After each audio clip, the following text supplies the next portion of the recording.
What's going on, everybody? Welcome to episode 69 of the Hoop Venue podcast and our first episode of 2026. My name is Tyler, and as always, I'm joined by my great friend Sean. We just got done talking off air about our New Year's resolution of being consistent podcasters because we were already the most consistent basketball podcast on the internet. That's been totally obviously well determined documented for a while now. But we're trying to dial it up to another level and really separate ourselves from the pack and just take consistency to a whole new level. Speaking of which, Sean, going a little bit more into our personal lives here, what are some other New Year's resolutions you've got going into 2026 with? How we feeling, man? To be back-to-back champs. I don't know. I really don't do a lot of New Year's resolutions. Because I was having a conversation with my player about it. He was like, Coach, how do you do New Year's resolutions? I'm like, for what? So I can not do it after the first week of the year? So that's totally not what this is going to be, guys.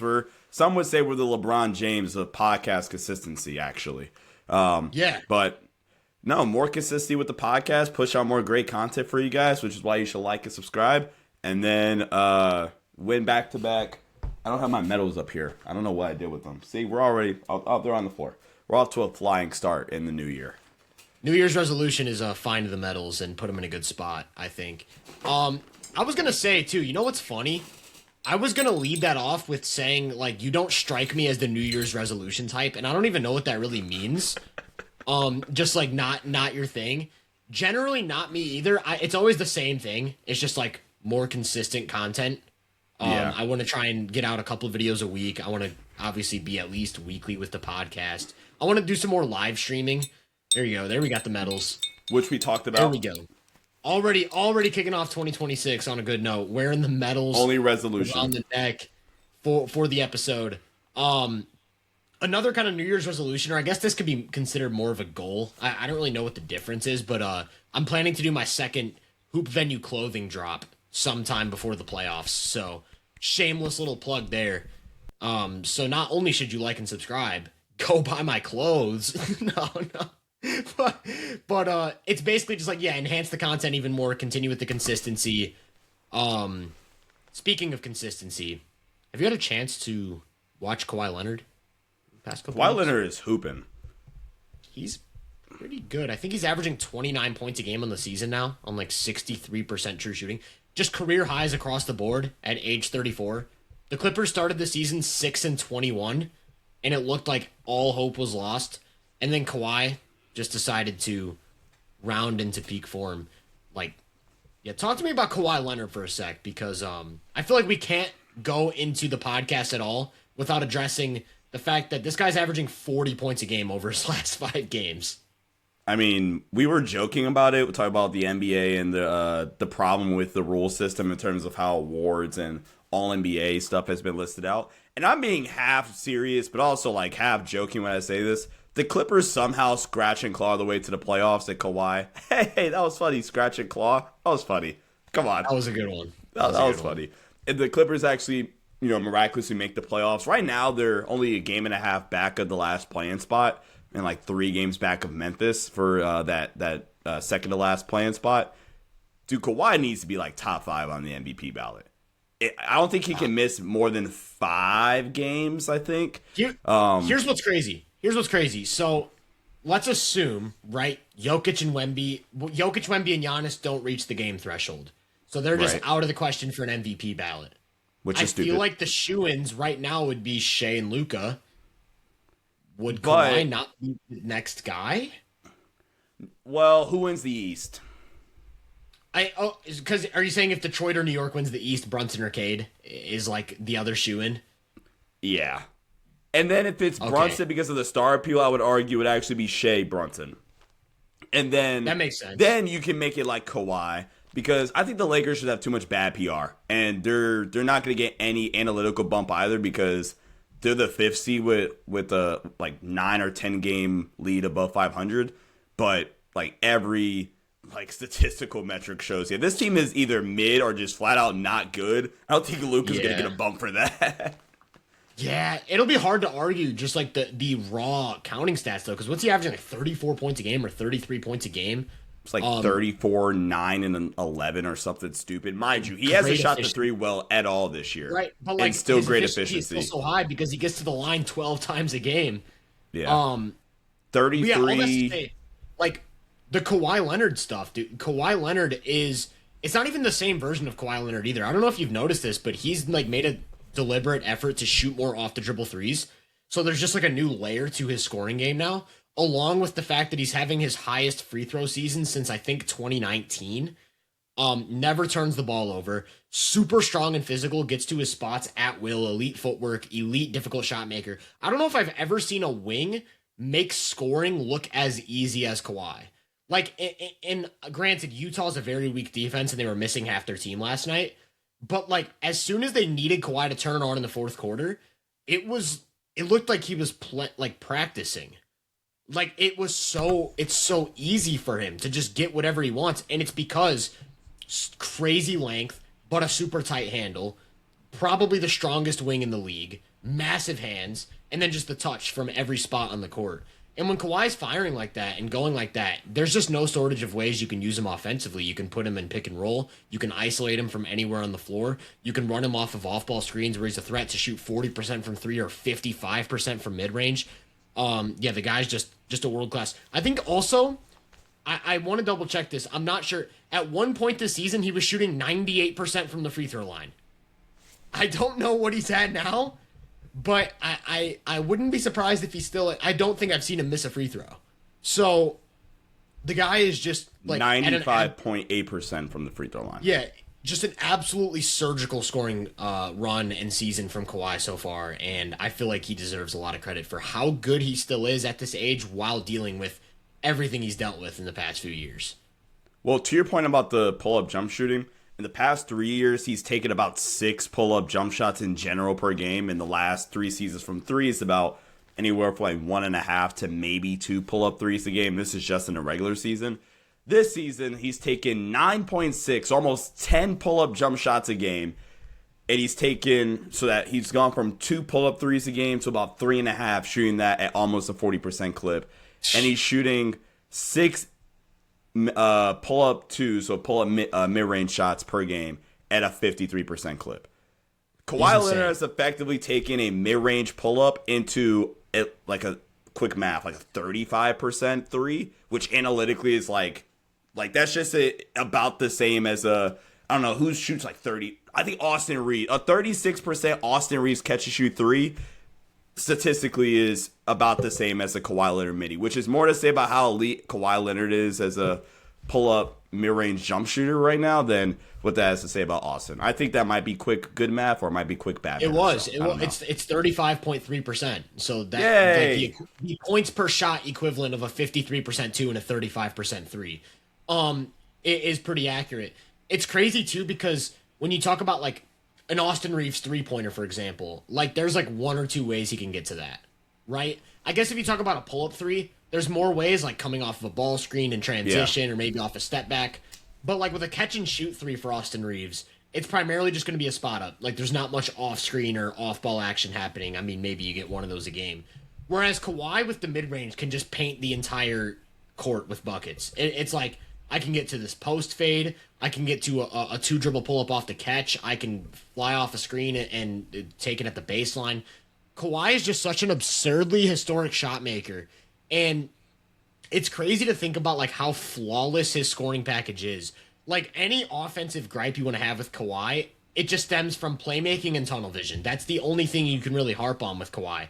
Because the actual just like aspect of scoring is like, what is Kawhi's weakness as a scorer? I feel like when you look at any scorer historically, or even just like in the last decade, there's like a couple things you could point to, even the very best of the best. So like look at Kevin Durant, for example. Like with Kevin Durant, he's damn near the perfect versatile scorer, but you can look at it and be like, he's got a pretty loose handle, so if you get up under him or send gap to the helps, he's going to pick up his dribble, not get to the rim as much, maybe turn it over 3 or 4 times. Also not super physically strong, so some guys have been able to bump him off his spot or push him away from the basket when he doesn't have the ball.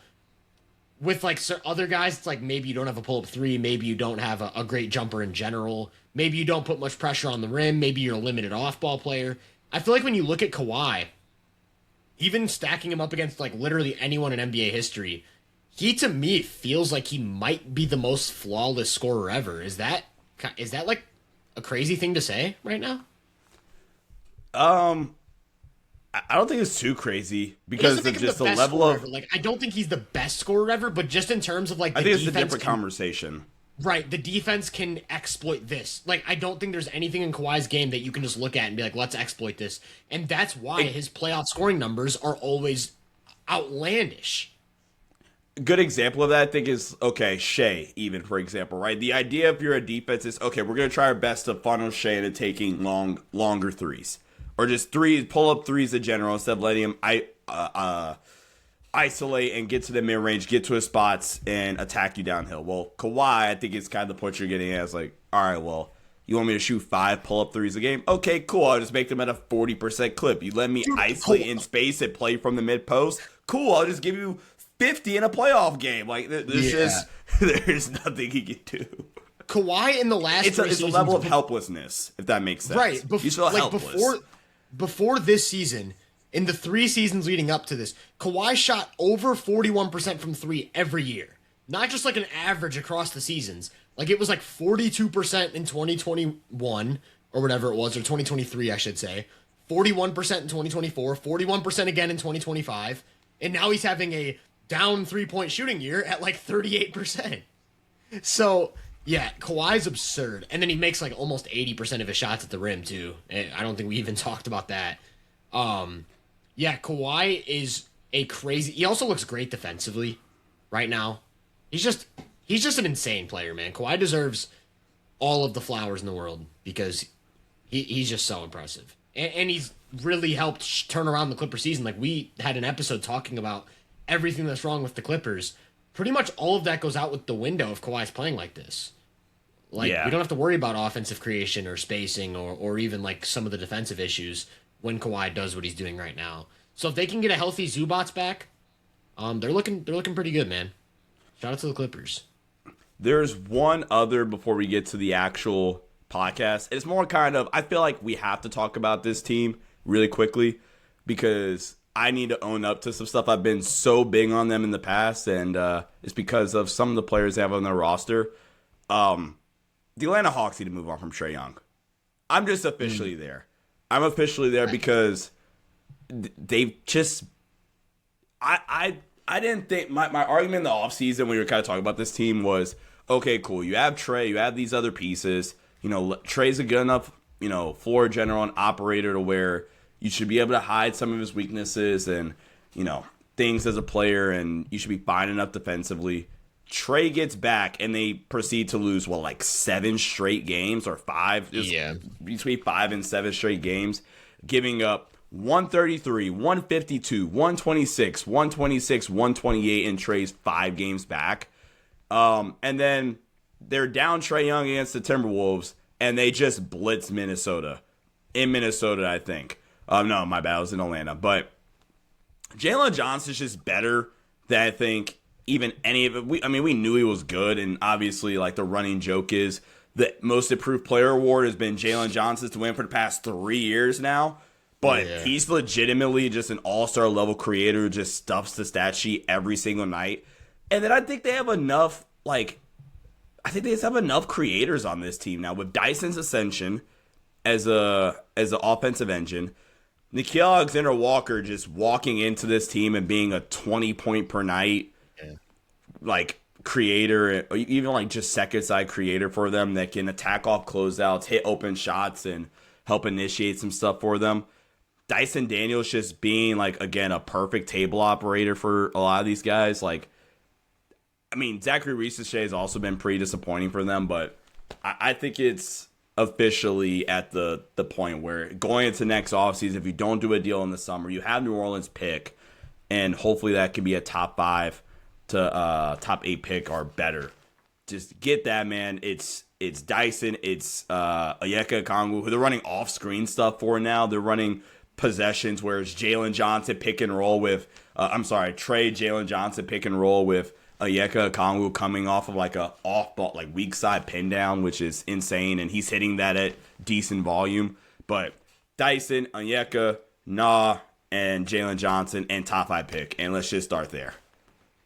Yeah, I'm actually that's actually crazy timing because I'm working on a video right now just exploring this whole Trae Young dilemma where it's like, at what point does the defense start to outweigh what you're producing offensively if you can't do any of the other little things on offense? Like with Trae Young in particular, he's such a uniquely limited offensive player because of the fact that he's not a finisher, not an off-ball player, not like the most efficient shooter in the world. Like he draws a lot of shooting gravity because of like the audacity of his shot and like the way he can get to it in a variety of ways, and then also the range on it.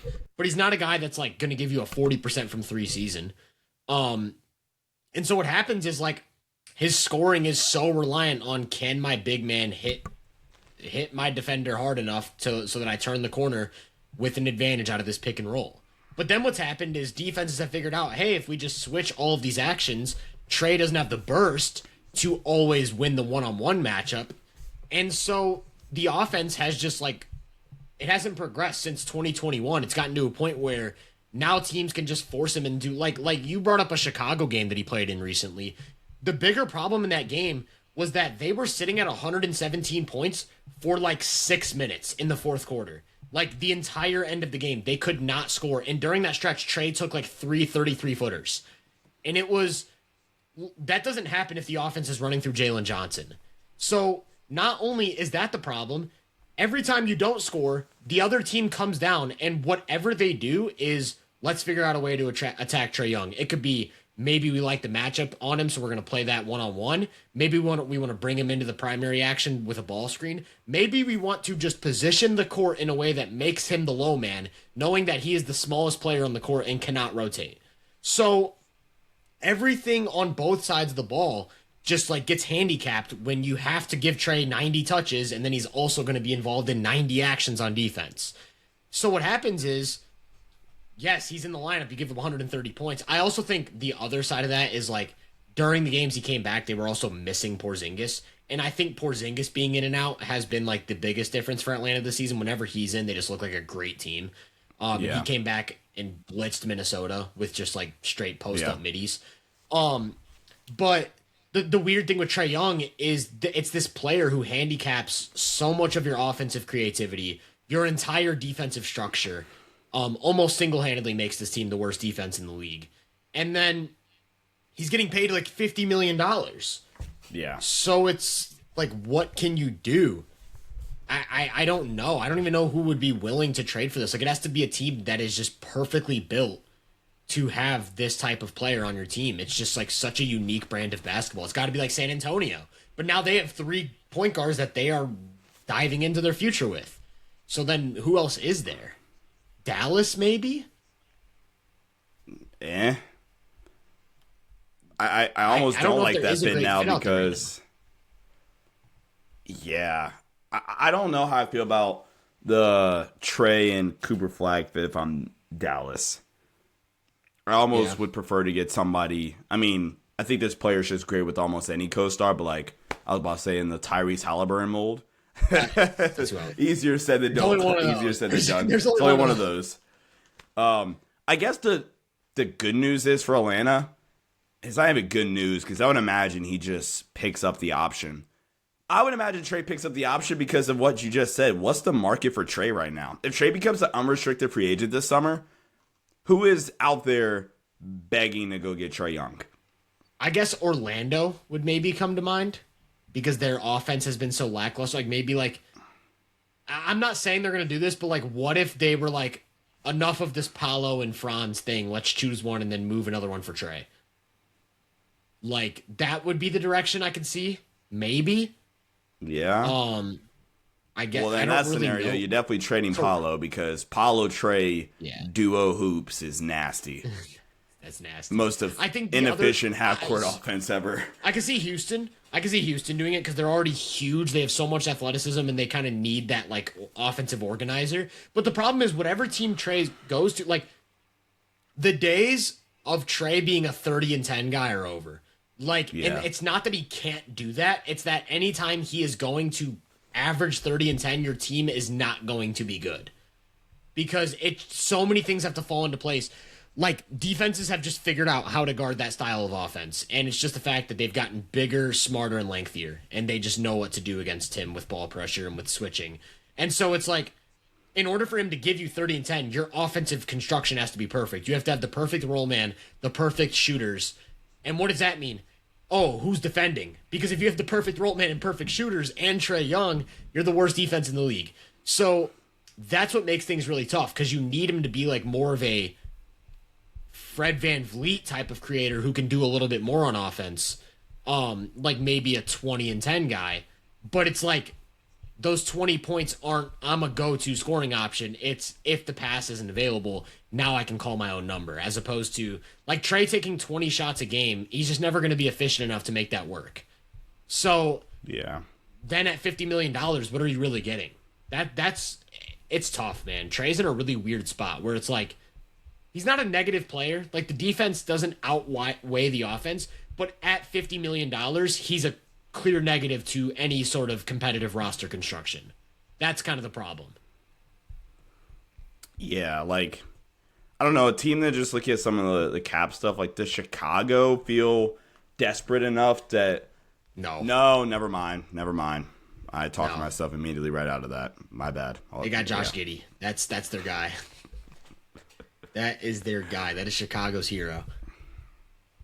Do you actually, like, gave us a perfect segue into the main conversation of today. This was like a beautiful, I don't even know if that was intentional. I tried. This Trae Young and Paolo Banchero thing, like we bringing up both of us, bringing up both of those two players, is like a perfect segue into what we're going to talk about, the meat of the podcast, 90 minutes in. Now we're going to start. No, I just want to ask you a question. I want to toss you a question. Of any player this season with at least 250 minutes played, who do you think has the highest on-court net rating? Any player?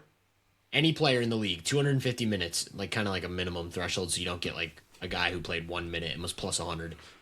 Who do you think has the highest net rating in the league right now? Okay, is it Loki Franz Wagner? It's not Franz Wagner. You went in a different direction. I see where you were going with that. That was another direction you could have gone in. The answer I was looking for was actually Alex Caruso. Alex Caruso this season has a plus 21 net rating, which means OKC outscores their opponent by 21 points per 100 possessions with Alex Caruso on the court. Second place in on-court net rating, Aaron Gordon, plus 20.6. Third place in on-court net rating. I just did 2 for third place. Third place in on-court net rating, Hugo Gonzalez from Boston. Can you tell me what all of those players have in common? They are all elite at their roles. They're all elite at their roles, and I'll add to that, they're all elite on their roles, and they play on very, very good teams. That's Who was kind that of third what player? I'm looking for. Hugo Gonzalez. Okay. Boston. By the way, I was watching Boston versus Utah 2 nights ago.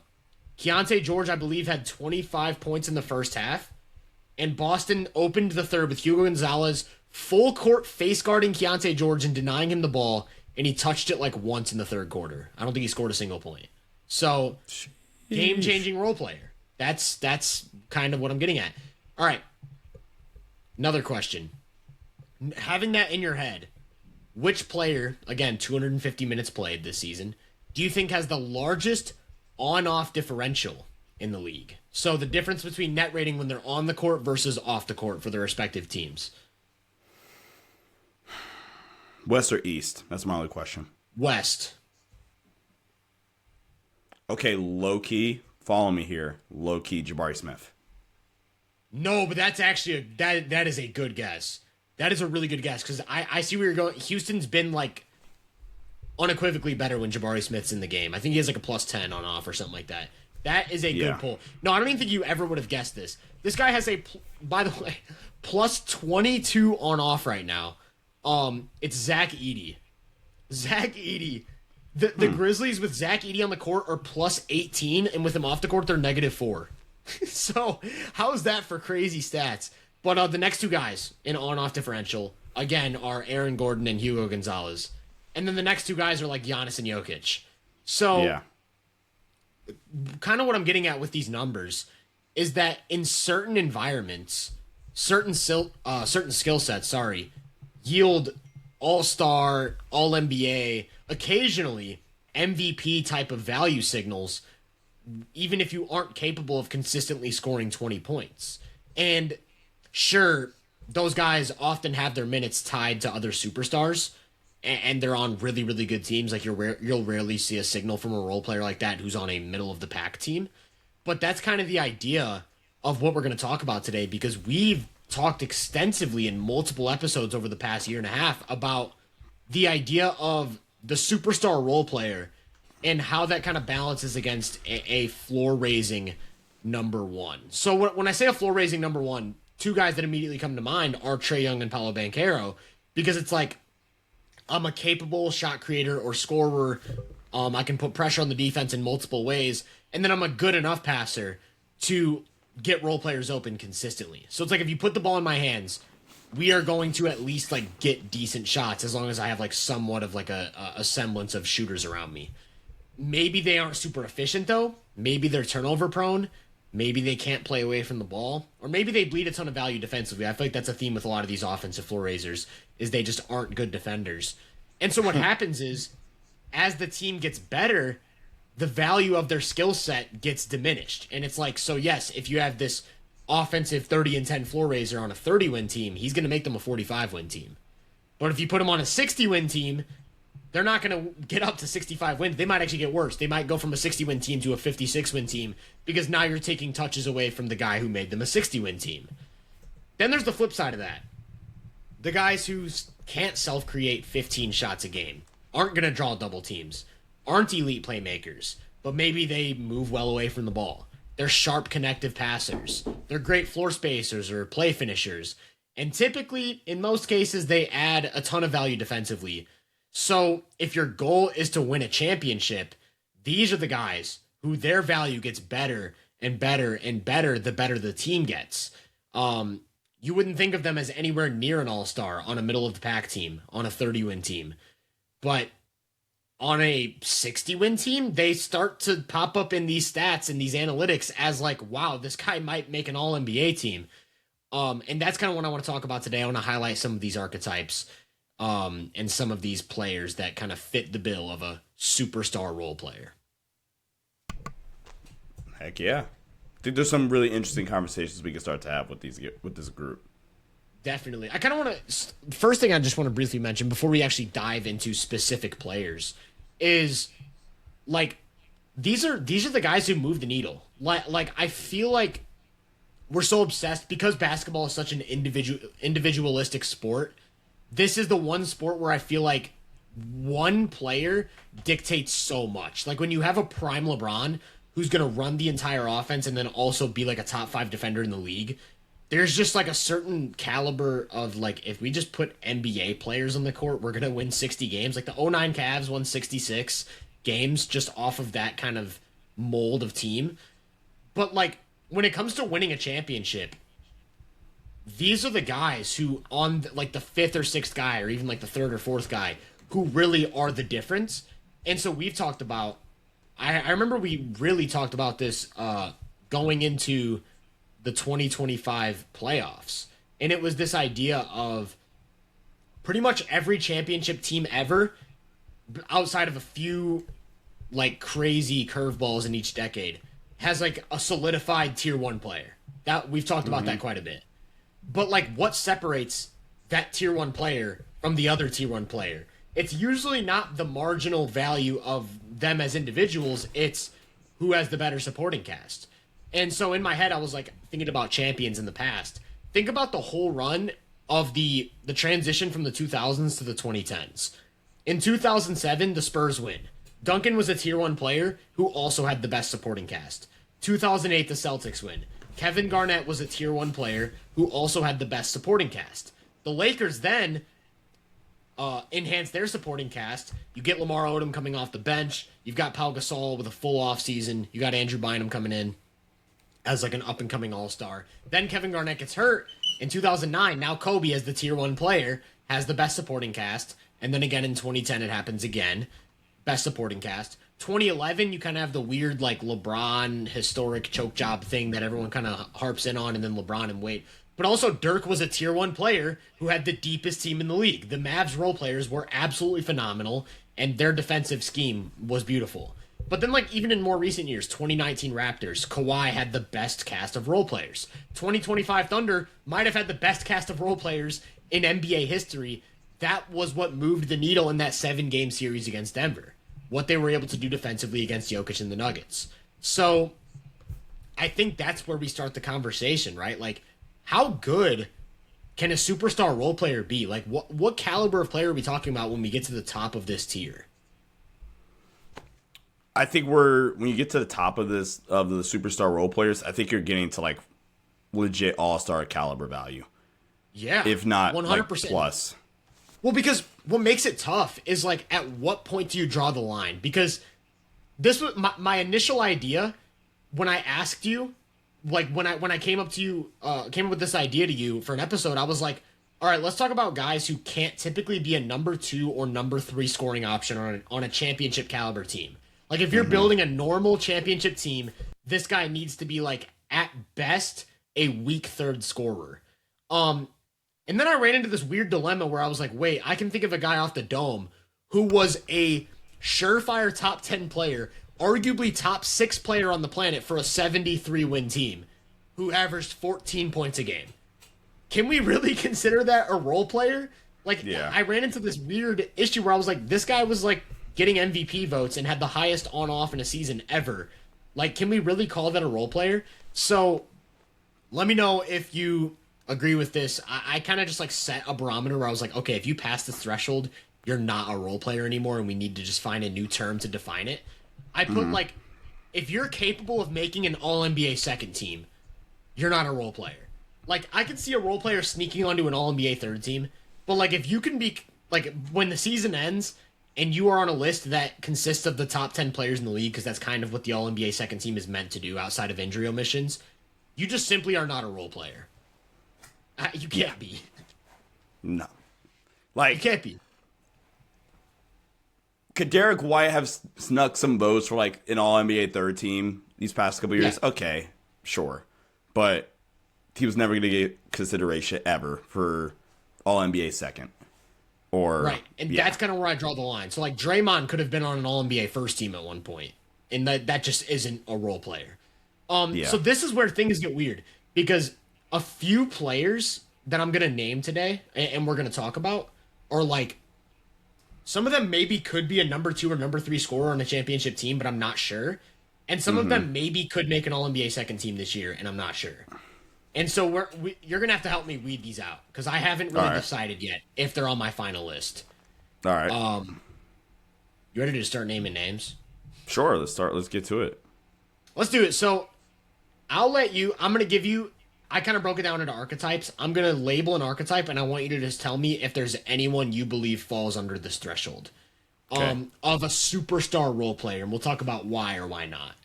Okay. So for me, the first tier I came up with, these are like kind of the easy shoo-ins, and maybe this goes back to Draymond. The defensive game changers, where it's like, I don't care what you do offensively. You could be the most limited offensive player in the league. If you are this good defensively, you're going to play 30-plus minutes a game, your team's going to be competitive, and you're going to single-handedly warp the dynamic of what the other team wants to do on offense. Do you think anyone fits that description in the league right now? Oh, there's a couple for sure. I mean, the first one that easily pops to mind is Asar Thompson. Could super care less what you do. Like, anything you do offensively is a plus. Like, I don't think B-Ball Index is like the end-all be-all. I would actually describe it as like a better, like the NBA's better version of like PFF for football, where there's certain stuff that I think is really, really good, and there's like some stuff like, all right, it's whatever. But I think there was a tweet I saw the other day that he is the first player since they started like doing it and started tracking, which I think goes back in 2013 or 14, The first player to grade out it with A+ in every single one of their perimeter defense metrics. Like, Asar Thompson is just, like, insane. He's ridiculous. That's an insane stat. So I'm going to wait to talk about Asar because there's kind of like a conceptual issue I want to get into with Asar. But I'm pretty close to agreeing with you that he is like a defensive game changer. One of the few kind of defensive game changers that isn't a big man. Is there anybody else that you would throw into this group before we start diving into more specifics? I think another easy one is just Rudy Gobert. Pretty clear. That's the shoe, and that's probably why the category was made. That was why the category was made. That was the first guy I put in. Rudy Gobert is in the midst of a potential 5th defensive player of the year, and I think we need to address that more. If Wemby doesn't hit the 65 game threshold, Rudy Gobert instantly becomes like a head-to-head battle with Chet and then maybe Bam for the award. Unless Asar Thompson comes in and takes it, because you never know. I think Detroit is the number 2 defense right now. So either number 2 or number 3. So there's a couple other guys that could maybe like fill in here, but there's 2 that I'm specifically thinking of. Oh wait, Alex Caruso would fit in here. Yeah. But there's a couple other guys that I think slot better in other categories, but those were like the first few that like definitely stuck out for me. Yeah, so I ended up with a list of 3. I have 2 confidence. My 2 confidence were Rudy Gobert and Alex Caruso. They just changed the game defensively, and I think Caruso is competent enough offensively. Like, I do think he's a very limited offensive player, but with the connective passing, with the shooting being somewhat reliable at times, with his play in transition, and then just everything he does defensively, I do think he kind of fits that bill. We already talked about Gobert. The other guy that I'm kind of like a question mark and I don't know what to do with right now is Draymond Green. Because I'm like, Draymond's offense has gotten to a point where it is so, like, disastrous against elite defenses. The lack of scoring punch, but then now he's just, like, making a lot of careless turnovers and just kind of checked out mentally, it seems like, with the system.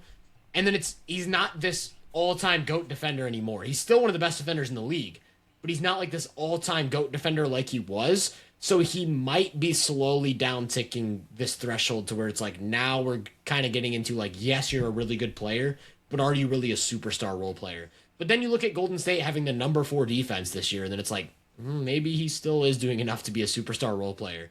So I put him in this group, but I wasn't 100% confident in that. I also wasn't like sure what to do with Draymond. Yeah, he's always a weird player. Okay, next archetype I want to talk about. I called this one the 3&D plus, and it's just like guys who are like years ago, like 2017, 2018, the epitome of the role player was 3&D. It was like, if you can make threes and defend, you're going to get paid $20 million, guaranteed. Like, these are your Trevor Arizas, your PJ Tuckers, basically the Houston Rockets in 2018, besides James Harden, Chris Paul, and Capella. But no, 3&D was the name of the game. But now we've gotten to a point where offense and defense has advanced so much that you can't just be 3&D. You have to be 3&D plus. You have to be able to connect the offense in some way if you get run off the line. You have to be able to do other things offensively that will add value outside of just catch and shoot. So for me, the way I kind of framed it was, you obviously have to just be a very good defender, like one of the best defenders at your position. But then also, it's less about percentages as a shooter and more about how defenses respect you. So like, we might have like a 32, I actually have a 33% 3-point shooter who I put in this category because of his confidence and the way defenses respond to it. And then it's how you add off of that to leverage your shooting into more offensive value in other ways. So with that in mind, I kind of just like yapped a lot there. Who's that guy? That guy is Jalen Suggs. Okay, wait. I have Suggs in another category. Okay, so you want to wait to talk about Suggs? Yeah, I'm gonna wait to do Suggs because I felt like Suggs fit a different description slightly better.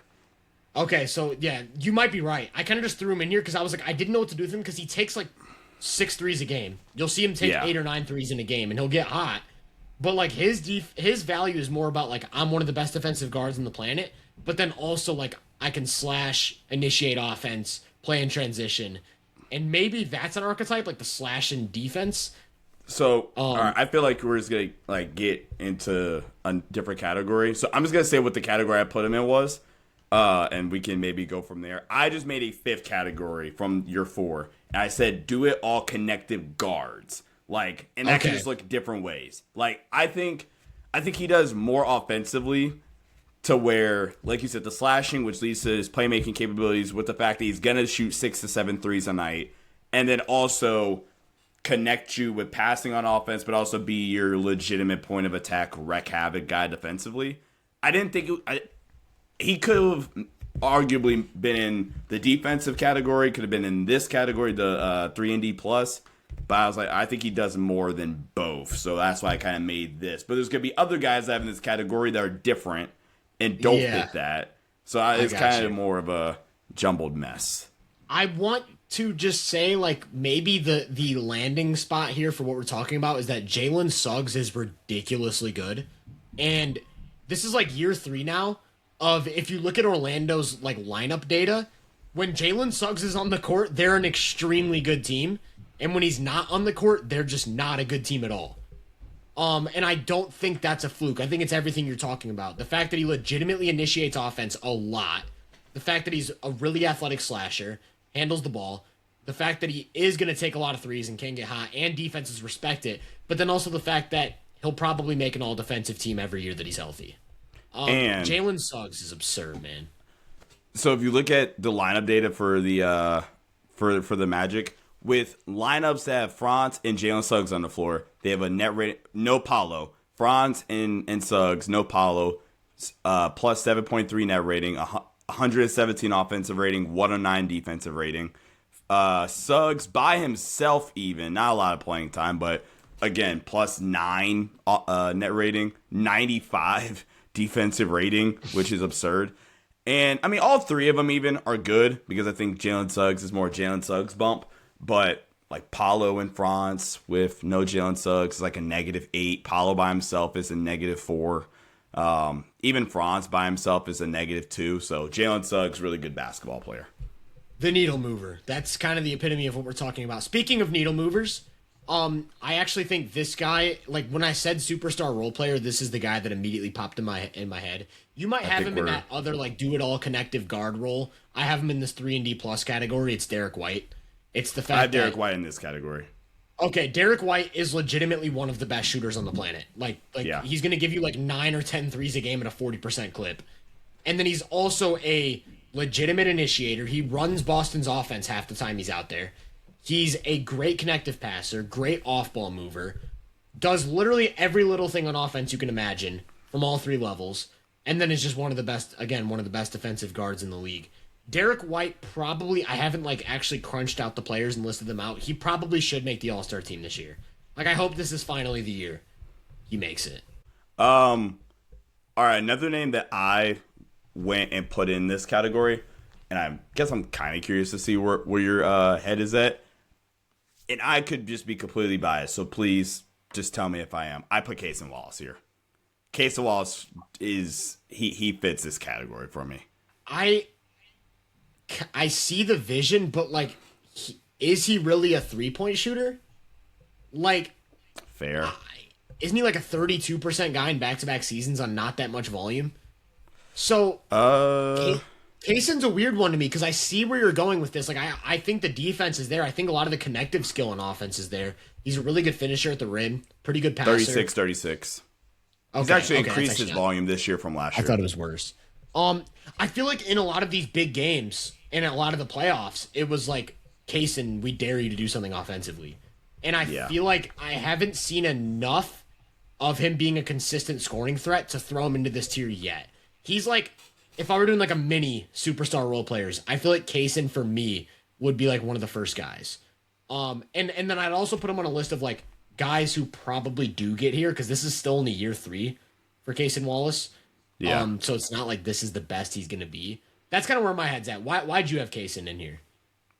I legitimately think he's one of the best guard defenders in the league. His tracking, and we've talked about this a lot in the last year playoffs, this last year in general. His tracking on navigating screens and still contesting jump shots is absurd at the guard position. I mean, OKC's a juggernaut, so this is just unfair in general. but we're gonna use some more stats for you. The Thunder, with Kaysen off the floor, plus 10 net rating, still ridiculous. Don't get me wrong. With Kaysen Wallace on the floor, they allow a 102 net defensive rating. With him off the floor is 110. And they have a net. I said defensive rating, not net rating, right? Make sure I'm. Yeah, you said defensive. Okay, cool. And their net rating with him on the floor is a plus 17. With him off the floor is a plus 10. And then he's just enough of a 3-point shooter with enough connected playmaking skills. It was like, all right, dude, like can attack closeouts, can knock down open shots at an okay enough to good enough clip. And then also it's just, I think, legitimately one of the better guard defenders in the league. So that's really my argument for Kaysen. So let me ask you this then, because I didn't have Kaysen. Would you say that you think Kaysen's a better offensive player than Lou Dort? Or do you think Lou Dort's also in this category?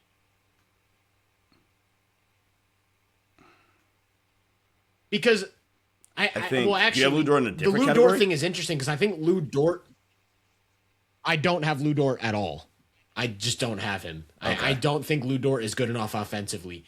I think the problem with Lou Dort is he seems to have a lot of offensive capability, but a lot of his problem is like maybe unrealized confidence. Like Lou Dort seems to think he can do more inside the arc than he can. And I wouldn't say he's nearly the decision maker or passer that Kaysen Wallace is. While Kaysen Wallace is also a much better off-ball defender. So I think the angle you're going for here is like Kaysen just does so much. He just does so much on the court for OKC. And from that standpoint, I do not have Lou Dort on my list. I was more so asking for my clarifying question. Yeah, no. I think I see where you're going with Kaysen. I just think maybe we're a year or two away from me putting him into this tier. I had two more guys, though. I had two more guys in this 3 and D+. I had, and I don't even think we really need to talk about this guy, but Mikal Bridges, I think, is just an easy shoe-in again. He's a very layered offensive. Like, Mikal Bridges is the one guy in this category who maybe isn't an elite defender, but he's a good one. Like, he can legitimately be like your second point of attack guy, and you're a good defense. But the offense is just so good. Like, the off-ball shooting, the mid-range game, the mid-post ability to attack mismatches, the finishing at the rim, the ability to... Mikal Bridges is the best layup alley-oop catcher I've ever seen in my life. He never misses an alley-oop layup. No, but all jokes aside, Mikal Bridges, did you have him in your list? I just think he's such a nice player. I think that, yeah, Mikal Bridges made the list. Okay, my last guy, I'm curious to see if you included this guy. I've always been high on the defense. I'm on record saying last year that I think he's a top 3 man defender in the league. This year, he's expanded on his offensive game with a bigger role and has been like, I'm going to be a surgical mid-range scorer. My antics are going to steal the show, though. Maybe that'll give it away. Dillon Brooks is a monster, dude. Dillon Brooks is so good. Like, I feel like the scoring capability was always kind of untapped because we'd see those moments in Memphis where it was like, I think he had a 25-point-per-game playoff series against Utah when they lost in 5 in 2021. I think he averaged like 25. And then it'd be like, you'd also have this unconscious shot selection where he'd shoot like 18 times in a game where he scored 15 points and he'd shoot them out of playoff games. But now we're starting to see like a consistency with the shot making to where it's, you've got the strength to kind of get to your spots whenever you want. You're actually like Dillon Brooks is actually kind of a decent passer. He's looking to shoot, but he can make decent passes. And then he's also just like an elite defensive wing. So I think Dillon Brooks really fits this bill of like superstar role player. Dillon Brooks is awesome. I think he perfectly justificates, maybe I'm using that word incorrectly, but I think Dillon Brooks is the poster child of needle mover over the past 5 years. Like, yeah. And his antics are annoying as hell. I think as a player, sometimes he's annoying as hell, but like, dude, goes from Memphis, and you see what happens when he leaves Memphis. He goes to Memphis to Houston, and you see the kind of culture shock that gives to Houston and how they're able to play with a little bit more like kicking the ass, if that makes sense. And I mean, I think Jordan Otts just genuinely has done a good job in Phoenix. But again, Dillon Brooks being a needle mover is coming in also just help this Phoenix team be a lot better than I think they have any right to be. Like, Yeah. Just flat out. Regardless of how good of a job you want to say Jordan has done, this team is still just flat out better than they have any right to be right now. And that's with Dylan Brooks being the second option, which probably got clowned for in the summer. Well, no, because we thought Jalen Green was going to be around. That's the one thing I am actually interested about with Phoenix. Like, what does the dynamic really look like when you get more than, 2 games of Jalen Green on the floor with Dylan Brooks and Devin Booker? Yeah. So no gripes with that one at all. I do have one question. Go ahead. And there is it's not Dylan Brooks related. I think the Dylan Brooks shout is a good one. Like I say, he's a pain, but he is most definitely a needle mover. How much did you consider Jaden McDaniels, if you did at all? I lightly considered Jaden McDaniels. I think he would be in this category for sure. I'm at a place with Jaden McDaniels where it's like I keep expecting this offensive leap, and then it happens, and then there's no consistency with it. Like it never sustains itself. We see the mid-range game. We see the way the length allows him to operate inside the arc against closeouts or maybe against mismatches. Like he had a really good Lakers series, kind of taking advantage of smaller defenders. But it's like we never get this consistent. Like Jaden McDaniels has arrived offensively. Enough to the point where it's like he's not this elite three-point shooter. He's never going to be a Derek White shooting 9 threes a game at a 40% clip. So the offensive value has to come from somewhere else, and it's always in spurts.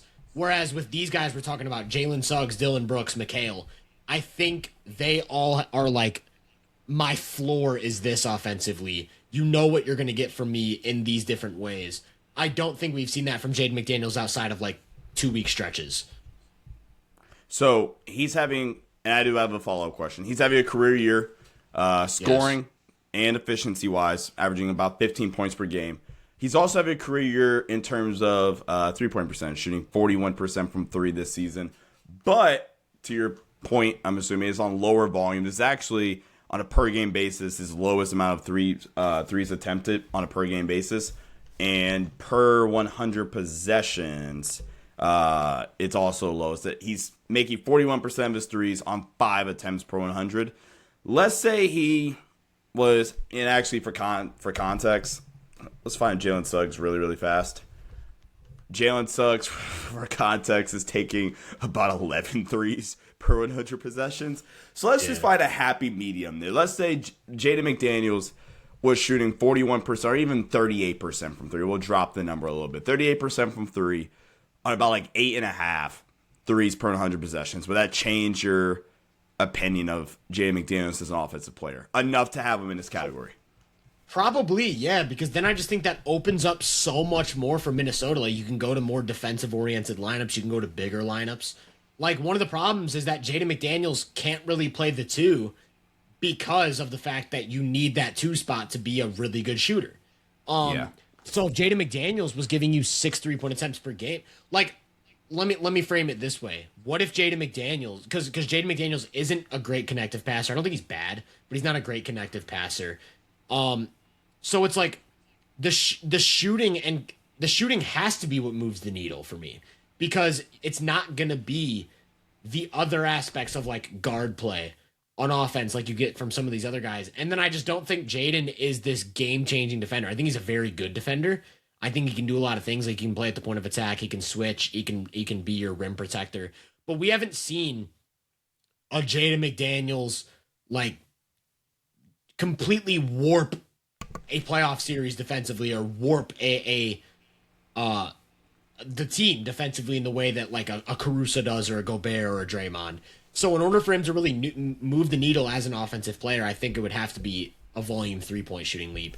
And just like for context, in the last month, in like the month of December, because we just finished December, there were only 4 games where Jaden McDaniels took at least 5 3-pointers. He shot 0 for 5, 1 for 5, 1 for 7, and 1 for 6. But then you have all of these games that are like 1 for 1, 1 for 1, 2 for 3, 3 for 3, 3 for 3. And those get the percentage up to like 36, 37% on 3 or 4 attempts a game. But like the reality is that in these volume shooting games, he's cold. And then in the hot shooting games, he's taking 3 3-pointers. And to go off of the scoring thing, like I said, the consistency is what really bugs me here. And you were talking about how he's having a career year scoring the ball, which he is, but here's the distinction. In October, 19 points a game, getting to the line 4 times a game, and shooting 4 threes a game. That's the player that would be here. Then in November, 14 points a game, getting to the line 2 times a game, shooting 3 threes a game. That's back to like, okay, we're like a decent offensive option, but not really moving the needle. Then in December, again, 14 points per game. Again, 3 3-pointers a game. Again, 2 free throws a game. And it's like, he can average out as like this semi-efficient 14 to 15 point per game scorer, but without the playmaking chops or game-changing defense. How much does that move the needle if I'm trying to win a championship? That's kind of what makes it tough. Yeah, no, that's fair. All right, there's one guy that I do want to mention, and it's, I mean, there's a lot of unsustainability with some of this stuff, but, I mean, he does a lot for his team's infrastructure with the shooting, with the rebounding, and even just, like, defense in general. Do you have any idea who I'm thinking of? Okay, so my first instinct was that you were going to say Anthony Black. Oh, no, Anthony Black's a hooper, though. So when you were going there, but then you said the rebounding, and I thought Josh Hart. No. Wrong conference. I don't think... We're in the West. We're in the Western Conference. We rebound the ball. Dude, you know what's crazy? You know my next instinct was after the rebounding thing? I was going to go to Champagny from the Wizards. Is that Justin Champagny? I think you think he's Justin because Julian is San Antonio. In San Antonio. Justin Champagny, by the way, I think Justin Champagny's averaging like 14 rebounds per 100 or something absolutely obnoxious from a wing. It is absurd. Okay, give me a hint. I want to guess this. Give me a hint. Who's rebounding the ball and doing a lot for their team in the West? He is on a playoff team from the West last year. Playoff team from the West last year. Amen Thompson? No, because we're not talking. It's not a 3-and-D. Are we still talking about 3-and-D, or are we moved into a different archetype? Oh, he's kind of still in this category. So it's not Amen. It's not Amen Thompson. It's not Amen Thompson. Just tell me. You're gonna write Tari Eason. Doesn't miss threes. Doesn't miss shots. Rebounds the ball really, really well for them. I mean, he's not like a starter. So, like, I mean, they just have so many wings in Houston anyway, and especially now they got Dorian Finney-Smith back. But, like, the fact that he just legitimately doesn't miss shots, is a capable enough defender, rebounds the ball well enough, like, yeah, probably not the best connected player, but I think Tari, the shooting is just absurd. So that's the what kind of holds him back for me is the connectivity, because, like, there's no plus with Tari Eason besides like rebounding. Like, he is a 3-and-D guy. I mean, okay, let me put it this way: if he continues shooting 50% from 3, yes, yes, no, that's why I said, like, there's part of this that is just legit unsustainable. He's shooting 50% from 3 on like 10 attempts per 100. Like, that's what's crazy to me, because, like, career-wise, he's been like 34, 35% every year. Yeah. And now it's like, okay, now I'm just this outlandish shooter. But then he's also shooting 59% from the free throw line. So it's like, is this a Bruce Bowen thing where he's just an elite three-point shooter who can't make free throws? Or is the shooting going to come back to earth at some point? I'm going to wait and see with Tari Eason, because I think if he averages back out at like a 34 or 35% three-point shooter, along with the fact that he just doesn't have any connective value in offense, like he's not a good passer, not a good decision maker, not a good ball handler, that to me is just like too limiting without being a defensive game changer. But like, if he's just a legitimately elite shooter on volume with the like rebounding 42%. he provides, while being a transition athlete and then everything he does defensively, I see the vision. I see the vision, but I'm kind of wait and see with Tari Eason, I'd say. And he might even be able to fit like a different mold. Like, he's a weird player. Tari Eason's a really unique player. I feel like there's no one really like him in the league. Remember when I did like my whole spiel about like players who dominate possessions, like influence the possession game really heavily, and I brought up Jimmy Butler, Steven Adams, those types of guys. Tari Eason also kept popping up in a lot of those things where it was like he forces turnovers, doesn't turn the ball over, rebounds extremely well. So like his influence in the possession game is really high. And then that also pops up in like adjusted plus minus metrics where it's like you look at RAPM and it says Tari Eason's a +3 player, which is like an all-star. So it wouldn't surprise me if Tari Eason is of this caliber. I'm just kind of wait and see with it. But yeah, Tari Eason's a good shout. Are you ready to move on to the next category? Yep. So my next category is the do-it-all connective forwards. I didn't really know how to label this, but it's basically guys who can play any role on any side of the ball. Like you can be my dunker, spot play finisher. You can initiate some possessions. You can be used as a ball screener. In some cases, you can be a legitimate shooting threat. But then on defense, it's like, we need you to defend the ball. We need you to defend the post. We need you to switch. We need you to protect the rim. You basically just do everything on both sides of the ball, but you're not a good enough creator to be like the guy, essentially. Is kind of where I was going with this category. Aaron Gordon. Aaron Gordon was the first guy I had written down. And honestly, Aaron Gordon evolving from this into like a volume 40% three-point shooter is absurd. Like he can also be 3 and D plus at this point. Which is something I want to get into in a sec, or in a little bit, about like the whole like fitting two categories thing. No, having that role in mind, were there any other names that you want to throw out there besides Aaron Gordon? There's a couple that are tough. How many other guys do you have? I've got 1, 2, 3, 4, 5. I've got 5 guys, but 2 of them are like maybe too good. And might need to be like upgraded from the superstar role player thing to just like legitimate star. Okay, wait. Roll the 5 off and we'll see. Because I had a hard time with this list, low key. Okay, I'm gonna roll the 3 off that are not superstars. I'm gonna start with those. Actually, one of them might be a superstar at this point. I don't know. Okay, OG Anunoby was another easy lock for me. Okay, yeah. Another guy who can fit both categories because he's taking like 8 I almost threes didn't a know game if OG now. was too good.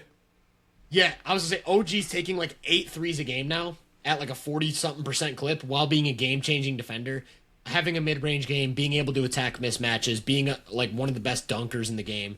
I think OG is just ridiculously good, and I think he fits this role to a T. Paul George at this point, I think, is a good shout here. Paul George has looked really good this season. He's still kind of like a versatile defender who can do a little bit of everything. Really good shooter. Looks really nice as a slasher right now. Can be your like third creator, but not an offensive focal point at this point in his career. The last guy I've got that like I was saying is definitely not good enough, but like might be good enough in a week. I don't actually know is Cooper Flagg. Like, can we consider Cooper Flagg is already this good? Like, he's already good enough to be a superstar role player, but like he also just averaged 25 points a game in December. So is he too good? Like, is Cooper Flagg already a top 20 player on the planet? Bro said in a week. What? Dude, because like everyone at the beginning of the season was talking about this Cooper Flagg point guard experiment and saying how we need to give him time, we're throwing him into the fire. And then it took him like 2 weeks to figure out the NBA. And then he turned 19 years old as a star. It's like, dude. That's funny. I didn't really think about Paul George, but that's a good shout, especially at this current like spot in his career. Yeah. Did you think about Cooper Flagg? I also didn't think of Cooper Flagg either because maybe it's because my mind will let me get there because I'm just envisioning Cooper Flagg as again already this like star plus level player. Yeah, and I want to like emphasize that just because they're here right now, like a player's here right now, that I'm not capping Cooper Flagg at a superstar role player. I'm saying that's what he is as a 19-year-old. So imagine what he will be in a year, 2 years, 3 years when he's 27. Yeah. He will be, dude, a decade from now, he'll be 29. Think about that for a sec. Can I guess one of the 2 guys that you said are like that might be superstars, like legit star level players? Is one of them J-Dub? No, I didn't even have him written down. I just think he's too good. Okay. Although with the way he's looked offensively this season specifically, yes. But I still think he's like working back from injury and he'll be back to last year's level. I only thought of J-Dub because for some reason, when you said Cooper Flagg, I was like, is he low-key going to pull off J-Dub as one of the 2 guys? You for sure have Danny Avdija here. No, I don't. I don't have Danny Avdija either. Okay. I think he's more of a offensive focal point archetype. And his defense has really slipped since he kind of took on the number 1 role. These guys, I would say, are both better than Denny, though. I would say they're both better than Denny. Probably. I don't know. I think they're both better than Denny. Like, if I'm trying to win a championship, I want both of them over Denny. Neither of them can create as much offense as Denny at this point, but I do think they're more additive in other ways. I think, one of them, I'm surprised you didn't, one of them's Jimmy Butler. You probably just assumed I thought he was too good because I'm very high on Jimmy Butler. You're obnoxiously high on Jimmy Butler. I am, so I don't know what to do with Jimmy in the regular season, because in the regular season, he fits this bill. But in the playoffs, it's like, I'm a 25 point per game guy now. Jimmy's probably too good. I'm going to eliminate him. I just kind of wanted to throw it out there because he's kind of like, part of what makes Jimmy so good is that he's a superstar role player in addition to being a 20 point per game guy. That's kind of what makes him such a uniquely valuable player. But I wanted to mention Jimmy because he fits this archetype. The other guy, I think, is right on the border of, like, I wouldn't be surprised if this guy, with the way he's currently playing, if he was in contention for an All-NBA second team, it wouldn't shock me. I wouldn't have him of that caliber, but I see why some would. But he's also a do-it-all connective forward who lacks some offensive creation. Scotty Barnes is a really weird player here for me because he's clearly one of the best defenders at his position, clearly one of the best passers at his position, and is currently scoring an efficient 20 points per game as like a bully ball. I'm going to get to the mid-range. I'm going to play in transition. I'm going to play out of ball screen action as a ball handler or a screener. I'm going to get on the glass. So it's like all of these connective buckets and not much like heavy isolation diet. So I don't know what that looks like on a contender. But like he feels like pretty close to an All-NBA caliber player who's just a supercharged role player, if that makes sense. Yeah. Okay. No objections. No objections. So I didn't know. Do you think Scotty should be considered a superstar role player, or is he too much? Like I don't know.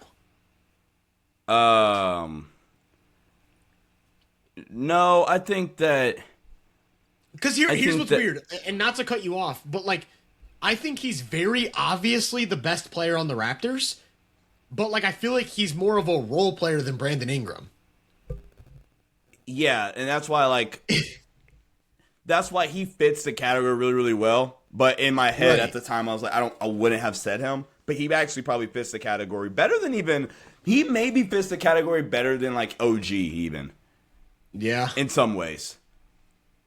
Like, I would think of him for this category first over OG, low-key. Okay, because he's like Aaron Gordon plus. Yes, exactly. Where Aaron Except Gordon not as good of a shooter. But like without the shooting, but all the other connective stuff and literally do whatever you need him to do on both ends of the floor. Not saying OG isn't necessarily that, but like, yeah, he's Aaron Gordon plus. Aaron Gordon is the obvious first guy you think of. Okay, who's maybe slightly better and can do a little bit more for you off. Yeah, because it's Scotty weird because Barnes. like I feel like a Raptors fan, for example, if I told them Scotty Barnes was a superstar role player, it's almost like an insult to call someone a role player. But like the whole idea of what we're getting at with this episode is that a superstar role player can be better than an all-star scorer. And that's kind of what I'm getting at with Scotty Barnes. Like he's so good at what he does that like he might be an all-NBA player, but like it's still the type of like connective thing we're talking about with a superstar role player. Yeah, no admission. I actually really like the Scotty Barnes shout now. Awesome. I got you to support a Scotty Barnes take. There we go. That's My beef is with the Raptors, not Scotty Barnes. Okay, I understand. Is there anyone else you thought about for this category? The do-it-all connective forwards? No, that's probably where I would stop my list at. Okay. We're on the Is there same anybody page. you think I'm Now missing? we get into... No, I don't think there's anyone you're missing.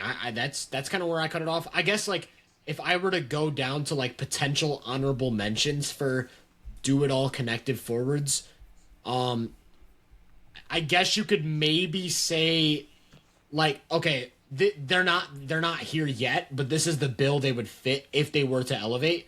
I would say, like, Modest Buzelis would be a guy that, like, could fit this bill. Jabari Smith Jr., I guess, could be somewhat like this, although there's not much playmaking there. Keegan Murray, I think, could fit this bill with more offensive consistency. And that's pretty much it. I guess Peyton Watson, maybe? I don't know. Peyton Watson's kind of his own archetype. Whatever you consider Tari Eason is what Peyton Watson would be. He's like, they're like not normal role players. They kind of do their own thing. But like I guess they're both kind of versatile defensive forwards. Take me Okay. back to 2022, man, when Keegan Murray was shooting 40% from three. Those were Dude, the if he was doing days. that now with his current defense and rebounding and strength on offense, That's an dude, he'd be a all-star. monster. Yeah, literally. Okay. My last category, and this is the toughest one. This is the versatile two-way bigs. Guys who play both sides of the ball and can do a lot of things as your centerpiece, your anchor of your team, if you will. And what made this so tough is you start to run into like serious all NBA territory. And it's because a few of these guys are like you could put them into the defensive game changer category, which is what you were hinting at earlier. They are defensive game changers, but they're also valuable offensively. So they kind of have to be grouped into this own thing. And my question to you, and this is kind of what I was getting at. We talked about it with Aaron Gordon, with OG Anunoby. I'm sure there's a few other guys that could fit this description. If you fit into multiple of these archetypes, are you actually a role player?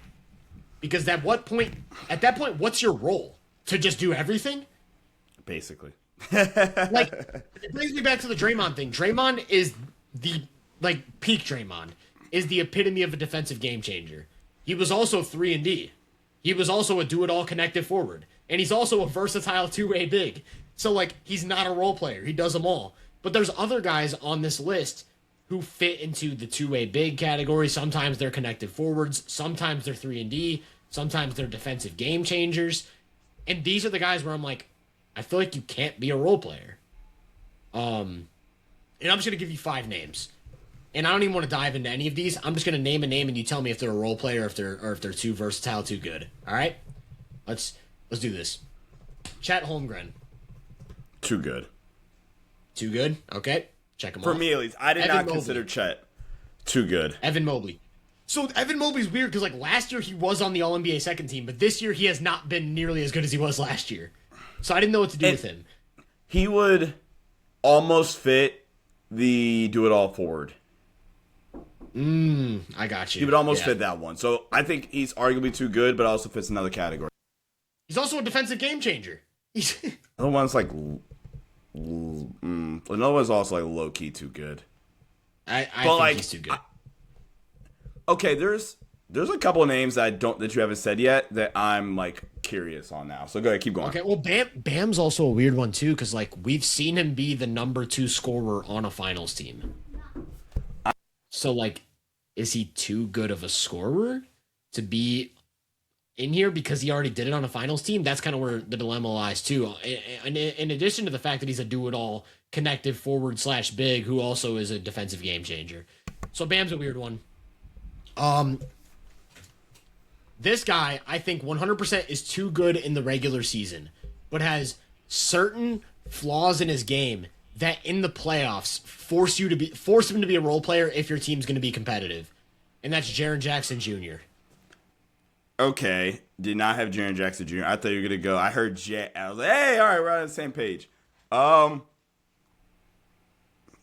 mean, you kind of sold me a little bit with the ending argument. Like he has his weaknesses just get exposed come playoff time to where he's kind of reduced from okay, star level player to okay, he's gonna provide defensive impact. He's gonna be a serviceable offensive player enough for you still. Like okay, I probably get behind this one a little bit more than the other ones. Like Jaren to me isn't a defensive game changer, but he's like in the next tier. Like he's a crazy good defender for his position, and then he's not really a connective player, but he is a little bit of a 3-and-D. Like he's kind of a 3-and-D big. He's got a really good post game, really good at attacking mismatches. Can give you 20 points a game efficiently in the regular season. So it's like yeah, he can make an All NBA team.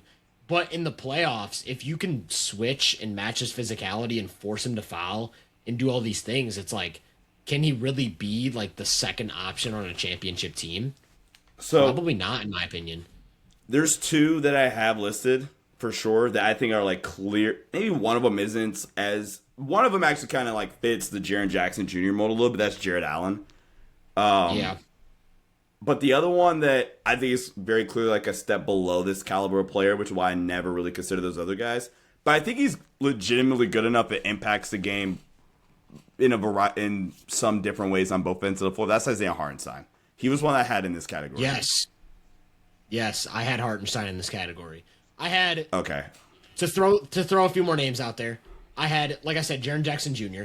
There was one more guy that I didn't know if he was too good, especially too good of a scorer to put in this category, and I kind of want to eliminate him just looking at his name. Porzingis.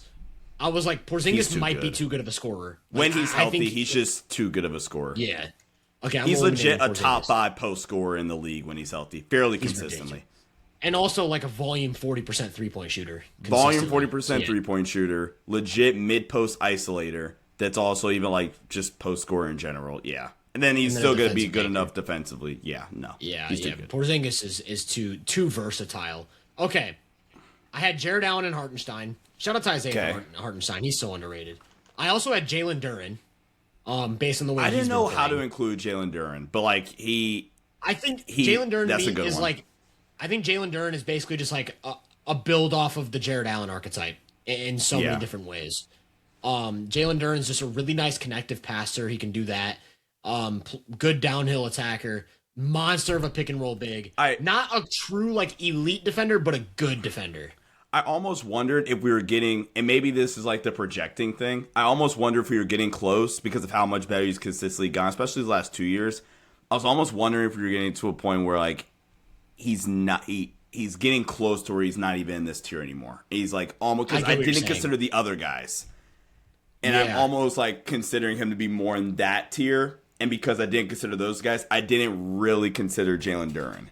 So I guess what we're getting at here is like, again, it's hard to draw the line of what's considered a role player and what isn't, because like you said, the top of the line is like we're talking about a legitimate all-star level player, and that's what Jalen Duren is right now. Yeah. So like he's still playing a role. He's still a pick and roll big who's playing drop defense. Like essentially that's his role. He's just really freaking good at it. He's just a really freaking good player and pretty versatile with it. He fits more than Kristaps, though, for sure. Not to cut you off. He fits way better than Kristaps. 100%. The last guy I had in this tier, actually, I had 2 names. I crossed out Ivica Zubac because this year's just been really weird for him. He like shed a bunch of weight to get more mobile and just lost a lot of what made him Ivica Zubac. So I think last year Ivica Zubac would be like the epitome of this category. Now I just kind of like crossed him off. The last guy is someone I kind of teased at. It's Zach Edey, yes. I teased at him. I teased at him at the beginning of the episode. Zach Edey is freaking good. He only played 11 games this season, and in those 11 games, he was a complete game changer to the point where like he might have even been too good to be considered for this. He was ridiculous. He looked like Super Rudy Gobert. That's what he looked like in those 11 games. Yeah. Zach Edey had a crazy start to the year. I'm just thinking, so like the 3 guys that I actually like put down for sure were Jared Allen, Ihart, and Zach Edey. Yeah. Those were the 3 I had. Some the other other guys that I just didn't consider. I lightly considered, maybe not for this category specifically, but like other bigs I kind of considered because of different things they do. Luke Cornett, I thought about. Onyeka Okongwu, with the way he's been playing this year, I really thought about. Mitchell Robinson, I think the offense is just such a weird, like, I didn't know what to do with Mitchell Robinson. If I was going to fit him on the list, he would have been more defensive game changer, or whatever that one was. Defensive game changer that also, like, is a monster on the offensive glass. Yeah. Then the last guy, speaking of monster on the offensive glass, Steven Adams was the last guy I thought about, where I was like, I kind of want to fit him, but I'm not sure if there's enough scoring juice there, and I know he's not like an elite defensive anchor. He's just a good defensive big. So, wasn't 100% sure what to do with Steven Adams. That's it for my categories. You have the do-it-all connective guards. And this is really like maybe a cop-out and just a way for me to squeeze in like 2 other guards and maybe even 3 other guards, because I think these guards are maybe just underrated and deserve more props in general. We can have like conversation about each of them. And really, I went off of this because of going back to the first way we were thinking about like the episode. Guys that aren't probably top 2 options or maybe like weaker 3rd options on championship level teams. And those 3 guards are, and there's kind of a mold here, Stephon Castle, Josh Giddey, and they're different all their ways. Stephon Castle, Josh Giddey, AJ Mitchell. Mm. I like that list. That's a fun list. I didn't consider Josh Giddey, just because like I didn't really group him in with. I feel like he's such a high usage guy that I like Yeah. didn't even really consider him on my like radar. Yeah. But I did have Stephon Castle and AJ Mitchell in like my just missed the cut category, and it's more so like so I kind of want to just talk about Castle first. Because I have him in this group called the non-shooters, and it's because I don't know what they're going to look like in the playoffs. It's the Thompson twins and Stephon Castle. And it's like, I don't know what they're going to look like in the playoffs in a deep run when teams are actively scheming to make them shoot threes. Because we've already seen with this Houston team, obviously the roster construction isn't perfect, but Amen Thompson really hurts the spacing in late game situations. It's a very clear issue. We've seen the same thing with Asar in Detroit. And San Antonio hasn't really run into this issue with Stephon Castle because of the way they operate offensively and a lot of what Wemby does to space the floor. But I do think in a playoff series against an OKC or a Denver, we'd see a Stephon Castle that maybe has to take 5 or 6 threes a game. Or we'd maybe see this mold get broken because Stephon Castle is such a freak functional athlete on offense that he can just get 2 feet in the paint regardless. So I didn't really know what to do with Stephon Castle. But like this mold of the Thompson twins and Castle, of these freak athletes on offense who can touch the paint whenever they want, make plays, score at the rim, and then are also just really, really high-level defenders, I think is like, I could get them on this list for sure. Okay. I felt like I just had to find a way to get AJ Mitchell on the list. Because I think he's like right there. Really, it just comes down to the fact that, I mean, positive defender that brings legitimate on-ball juice offensively with connected playmaking, decision-making, enough shooting, and then just flat-out good ball handlers, not really going to turn the ball over. Like, perfectly good creator numbers if we're looking at, like, play type data and ball screen and isolations from just turnover numbers. He averages 1.14 points per shot attempt in isolation. And by the way, on a per possession basis, it's 1.61. Meaning, again, he's not really turning the ball over in isolation. And even in ball screens, like AJ Mitchell, ball screen, including pass outs, it's only a 10% turnover percentage out of ball screens, which is really, really good for a secondary guy that's, I think, very clearly never going to be one of those primary options on a championship level team. But his decision making, him being a positive for you defensively with the shooting and some of the second side creation that he provides, I think it was worthy enough to at least consider him. And that's why he's really the reason why I created this last category, because I didn't know what to do with him. So I have a category called the need to see a little bit more category. Whoa. And I had AJ Mitchell in here, and I guess my only question mark is like, can he be a little bit better of a 3-point shooter to just really like hone in on this offensive like connective piece? Because like you said, I would even say I'd say he's like a legitimately close to elite defensive guard already, more than just a plus defender. And then you get the ball handling, the shot creation. I just need to see a little bit more with the shooting to really like just like lock him into this superstar role player. I'm just gonna rattle off all of my need to see a little bit more, and then also what I need to see from them. And you just let me know if there's any guys that you considered or think I'm just like missing the mark on. I already named a few of them, but I'll just rename some of them. Anthony Black is one guy I had, and my need to see a little bit more for him is literally just sustainability. If he does exactly what he's doing right now, he's easily a superstar role player because he puts so much pressure on the paint in so many ways. I also think it's so good for the league to have a guard that just dunks everything. Like, it's so good. I love watching the Magic because I know Anthony Black's going to catch bodies no matter what. Like, if there's a chance to dunk the ball, he's going to try to dunk the ball. The three-point shot is starting to come around. We already know he's an elite defensive guard. I think Anthony Black, if he just sustains exactly what he's done in the last 2 weeks, he's a superstar role player. I think Colin Gillespie is a really interesting one. Good. That's and I think it's more so just like, can he hit a higher offensive ceiling? Because right now he feels capped. Like if you look at his game log, I think he had like 6 straight 16-point games, and then like one 25-point game, and then a 17-point game. So it's like, can we hit this ceiling more than just like chilling at 16 as your cap? Can we be a little bit like get a little bit more juice? Because the consistency in the floor is there, the creation's there. He's a defensive playmaker. I just think I need to see a higher offensive ceiling. I think Reed Shepherd is pretty close to being here. I want to see a little bit more from the ball handling, playmaking, shot creation aspects of things. We already talked about Cason Wallace. We talked about Jabari Smith Jr. We talked about Keegan Murray. Dyson Daniels, I just want to see a little bit more of a scoring threat from him to put him in one of these categories because he already is such a great defender. Peyton Watson, we already talked about. Then I've got a group of really young guys that like I think are either locks to get into this category at some point or are just a couple tweaks away. I've got Jalen Tyson from the Cavs. He's been awesome. Alex Sarr might actually already be here as a two-way big. Like I actually considered him to maybe already be here. Modest Buzelis I talked about. VJ Edgecombe just needs some more offensive consistency, and he's easily there as like a defense two-way wing. Cedric Coward is freaking Cedric Coward is awesome. so good. I thought you were going to use him for like low key do it all forward. Yeah, he's like right there already, and he's a rookie. It's insane. Then I've got the two Hornets guys, Sion James and Ryan Kalkbrenner. Yeah. As like I need to see a little bit more. Were there any other guys that you heavily considered? No. No, on my main list, no, I think we've covered everybody. A few more guys that just missed the cut that probably fit into a category but are like either past their peak days or I just didn't think they were good enough maybe. We already talked about Jaden McDaniels.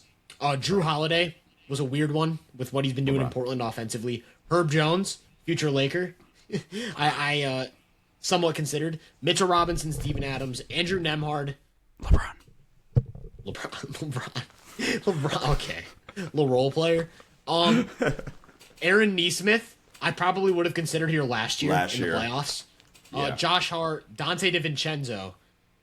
And I've got 7 more names for you. And this is the I don't know what to do with these guys category. I don't know if I'd consider them superstar role players or not. And I thought don't you had know. 4 categories. How do we get to 9? We are, I don't know.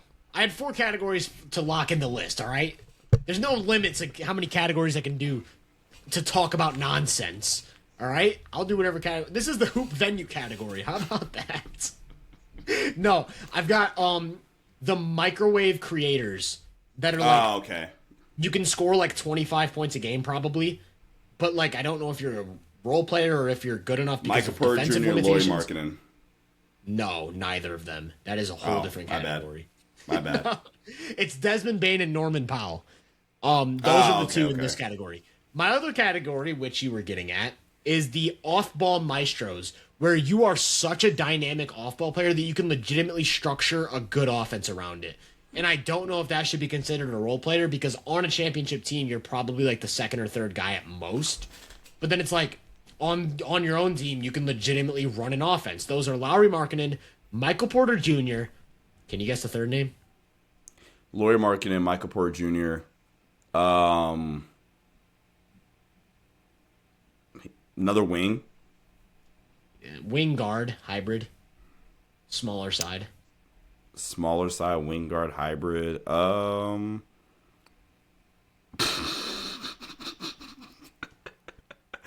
know who it is. You know who it is? Okay, for the lulz, is this Con Knipple? It is Con Knipple. Yes, it is. Con Knipple is so good. He's so good. Like I feel like he might already be too good to be considered. He's obnoxiously good. Okay, I have 2 more names.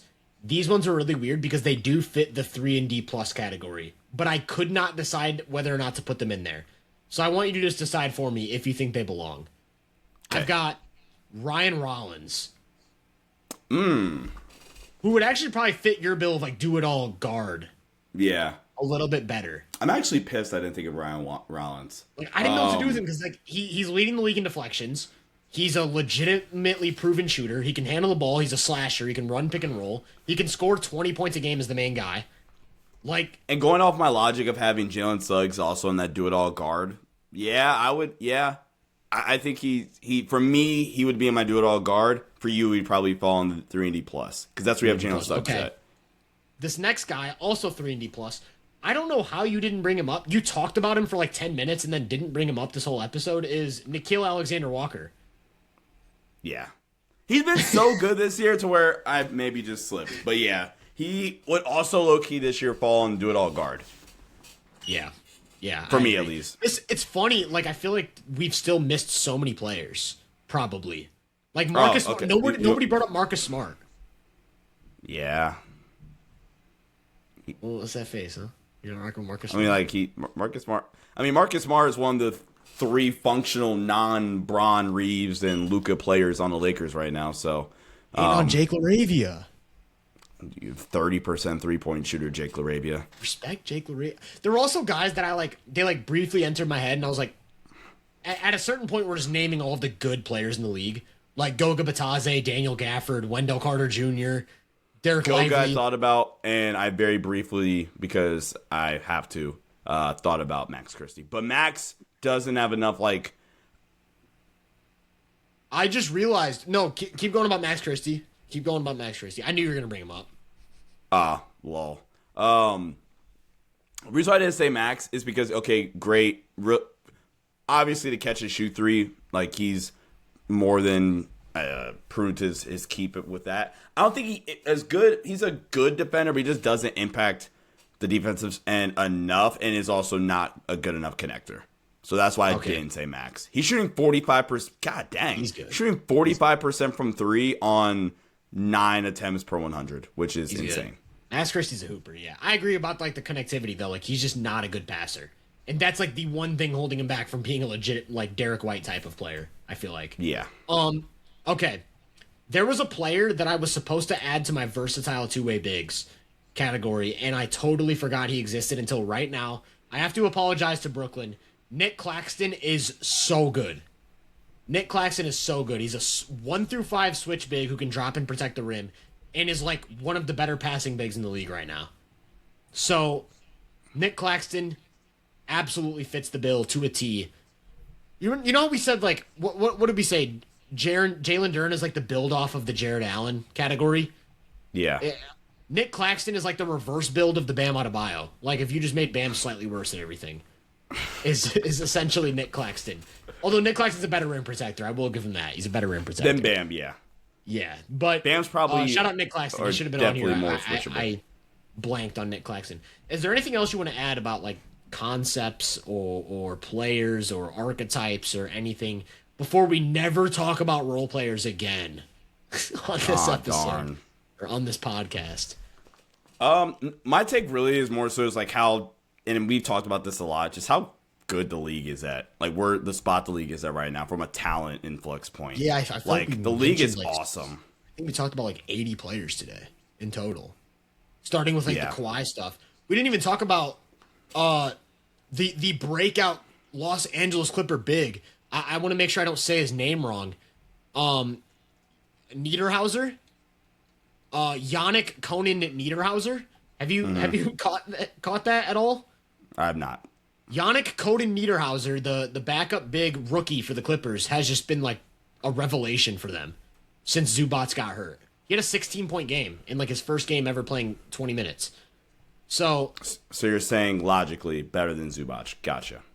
That's exactly what I'm saying, actually. Yeah. Thank you for watching First Take, ladies and gentlemen. Let's wrap it. There we go. There we go. That's what the people are here for. You know what's crazy? Speaking of New Year's resolutions and consistency, what if we just start dropping podcasts every single day, but they're all like 8 minutes long? And is the topic... Well, I don't think we'd be able to like keep it at one topic for 8 minutes. That topic's going to drag into 30 minutes of yap. Yeah, which, I mean, like, it's cool. It's cool for the viewer. I mean, sure, but okay. I mean, so we just be lying. Viewers, since we can't do that, you're gonna have to be satisfied with one episode every quarter of the year. So this is our first quarter episode. We'll see you guys again in April for the episode of the second quarter, previewing the playoffs, and then we'll catch you guys in July for the playoff review. No, yeah, no free agency recap at that point. Free agency recap, playoff draft review, and then recap. Also, then we get into October, and it's previewing the next season. One episode per quarter covers everything we need to cover. A whole lot of previews. That's all you get to talk about. Yeah, we never get to see like if our previews actually lead to anything. It's just like, here's your preview, and then we move to the next preview, so we can't ever be wrong. You can never react either. You're so busy trying to get ready for the next preview. All right, Remember that BS take I had in the first quarter? Doesn't matter. It's the second quarter of the game now. Exactly. And then it's the fourth quarter, and everyone just needs to lock in at that point. No, we really appreciate you guys listening. Let us know down in the comments if you agree or disagree with any of our takes. What your thoughts on the role player surplus going on in the NBA are. Check us out on social media. I'm on Hoop Venue at all platforms. Tyler Britton on all platforms, of course. Sean's on Twitter at Sean_DAVI. He's on Instagram at Sean_Davis23. On YouTube at the Los Angeles Lakers Network or the Sports Headline Show. Also, shameless plug, Nikola Jokic fan versus hater out on House of Highlights now. I was the one Nikola Jokic fan. Go watch me debate some Jokic haters on the House of Highlights channel. No, we really appreciate you guys listening, and we will catch you guys next time for episode number 70.